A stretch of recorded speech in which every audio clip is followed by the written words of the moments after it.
Hey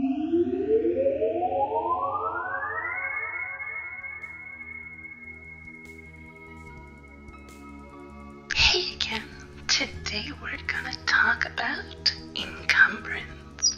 Who knows? Alright, so why even cover this at all? It's pretty obvious that stronger people can hold more stuff, right? Well, that's not really the issue here. The issue is whether you should really have a limitation present in the first place. I would suggest the answer is no, oddly enough. Well, sort of. You'll see what I mean shortly. Yeah, it's gonna be one of those videos. Alright, bear with me a moment, please, because there's some actual reasoning behind this. So, first off, what benefits do you get from having weight or physical space capacity for carrying stuff? Well, there aren't really any benefits, only downsides. The downsides are many and varied though. You can't carry all the loot you find, which limits what you can take back with you after a dungeon run or slaying the dragon or whatever. You have to get things like a cart or mules with saddlebags and such. You can really only keep one set of equipment handy, so it has to be one size fits all situations. There's no benefits for keeping a few different armor sets around for different boss fights and such. It limits how much money you can really have, how fast you can move in combat, on and on and on. The thing is, most of that isn't even for game balance, and some of it actively punishes players for planning stuff out in advance, or just flat out discourages such planning. It's mostly there because realism. Which is fine, except you're playing a game. Casting fireballs isn't exactly what we'd call realistic, now is it? I mean, if you're playing a very low magic or low technology simulator instead of a game, then sure, by all means. Make it as realistic as possible. But when you're playing a fantasy game, especially a high fantasy game, the game part requires that it be fun. There's nothing really all that fun about having to leave most of your reward behind because you physically can't carry it. There are, however, some things that do need limitations in relation to such. How much you can have equipped at a single time is kind of important, since there should be some benefits for a character who invested heavily in strength and wants to wear full plate. Unlocking better armor and weapon options is generally viewed as something you gain rather than something that's removed from you. So that's not a bad thing. Issues with how much a character can lift are also important so that your wimpy mage doesn't pick up a minotaur by the ankles and start swinging the minotaur as a club. Even if that is pretty awesome. That's more along the lines of something you see barbarians do, so it helps to have a strength requirement there as well. In any case, the point is that the good things and the bad things about carrying capacity, storage, and so on are pretty nicely divided into two really useful camps. The good aspects are virtually all combat-specific things. The bad aspects are almost entirely in the non-combat category. As such, this has a nice, handy benefit. We need to actually worry about combat situations for balance in this case. Seriously, if you want the characters to only be able to carry back 500 gold, then only have the monster drop 500 gold, instead of having it drop 2 million, with the rest going to waste. That just makes the players feel like crap, especially when they invest in a whole caravan and then they never see 2 million gold drop ever again because it'd be game breaking. The solution to almost all of the problems with encumbrance is to simply give everyone a bag of holding style item at the very start. Bam! You have a sword Pokeball. Claymore Mon, I choose you. Alright, yeah, that was more of a Digimon than a Pokemon thing, but whatever, it's my video. I'll mix metaphors if I want, so there. Point is, by having a storage medium where players can hold as much as they want, it bypasses a lot of the issues that reduce the total fun of the game. It also removes that weird bit where you might have the strength to lift 500 pounds worth of swords, but it just seems wrong when your character carries like 27 long swords. Oh, sure, she might have the strength to lift them, but where are you going to put that many? So, strangely enough, the enchanted bottomless bag kind of makes the game seem more realistic rather than less weird. I know. Now, the key here that makes it possible to work is that this kind of a solution only really affects the out-of-combat stuff. For things like wearing armor and weapons, well, you can't have it in the bag and equipped at the same time, really.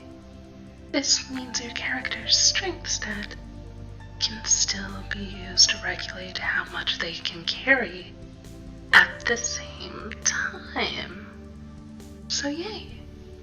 Now, how I handled this with Saorsa is that every character is just handed a bottomless bag right at the start of the game. You get yanked off your world, dumped on Saorsa, here's your starting adventuring kit, punt out the door and off you go at gunpoint. It's a lovely place. For equipment actually worn, characters in Saorsa have a strength feat stat.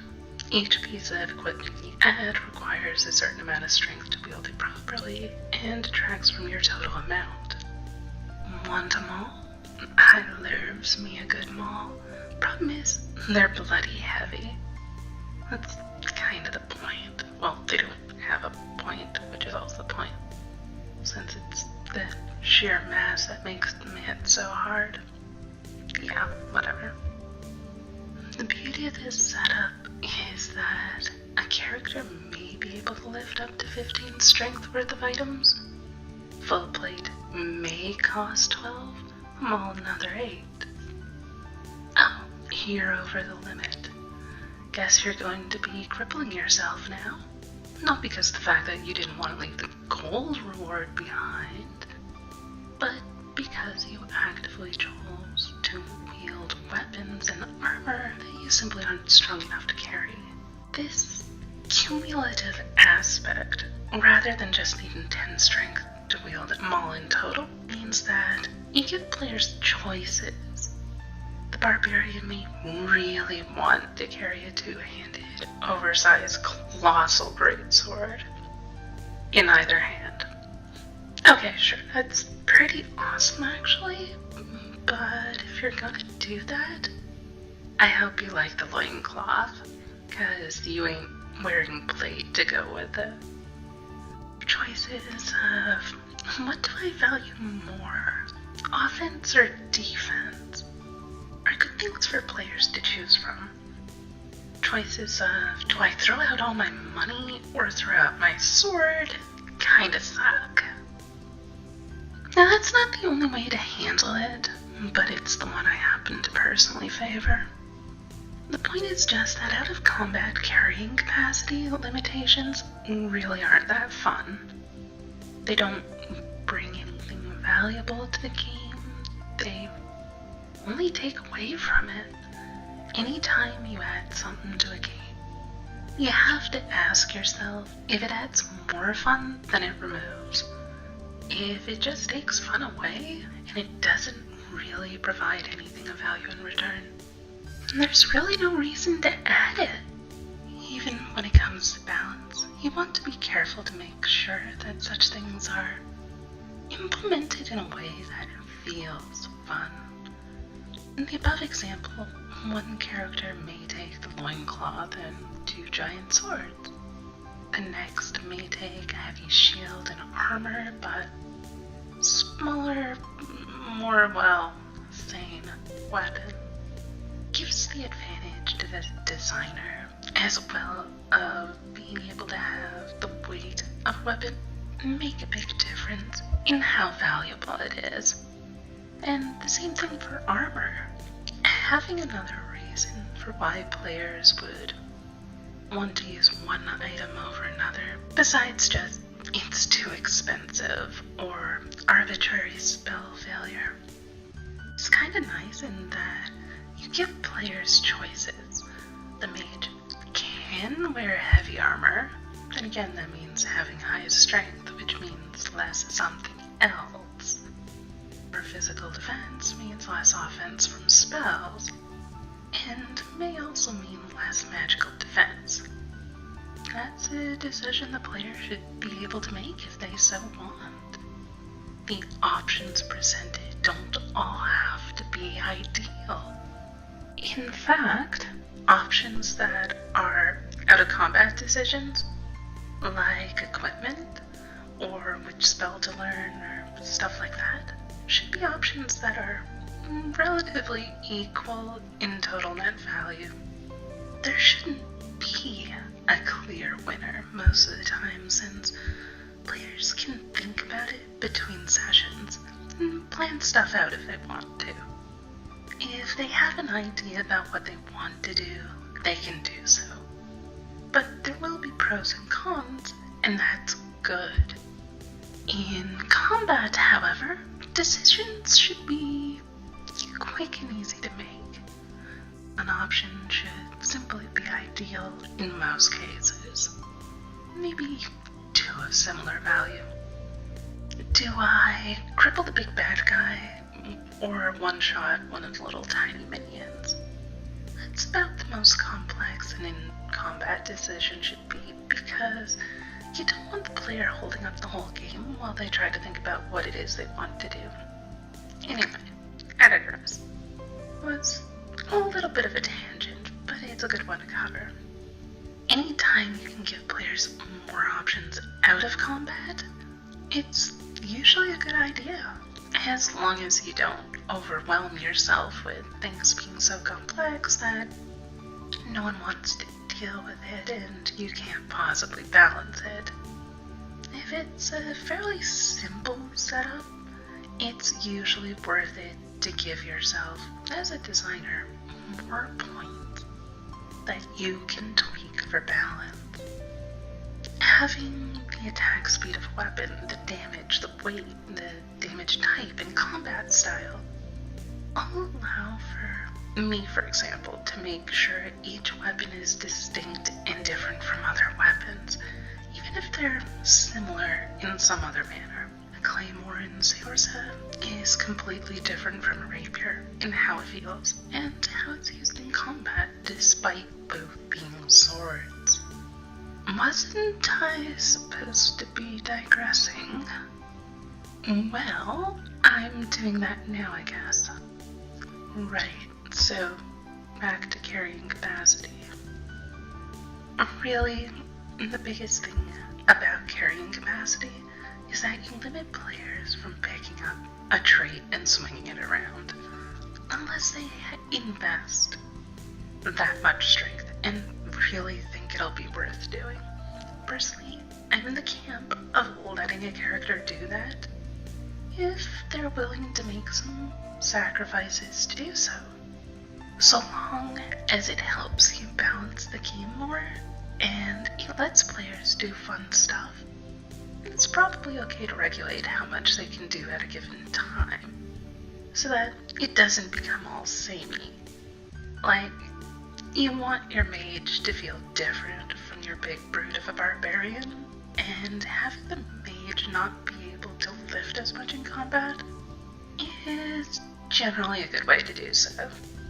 It's when it just gets in the way that it becomes a problem. If you're using pretty much anything as a money sink or a time sink or a stat sink where it doesn't give any benefit for having such, it just actively reduces stuff a character can have or do without any upside, it's probably better to just leave it out entirely, or only apply it in situations where it has enjoyable applications for use. To that end, don't worry about realism so much that you sacrifice gameplay, especially in a fantasy setting where you have magic already, or a sci-fi setting where you have lots of technology. In either case, you can correct for realism easily enough. If we wanted realism to the degree that it sucks all the fun out of it, we'd be playing Tax Calculator Simulator instead of Stab a Dragon with a Flaming Sword Simulator. William's suspension of disbelief is interesting in that it'll let an awful lot of stuff slide if it ends up being more fun. Anyway, that's it for now. I'll see you next time.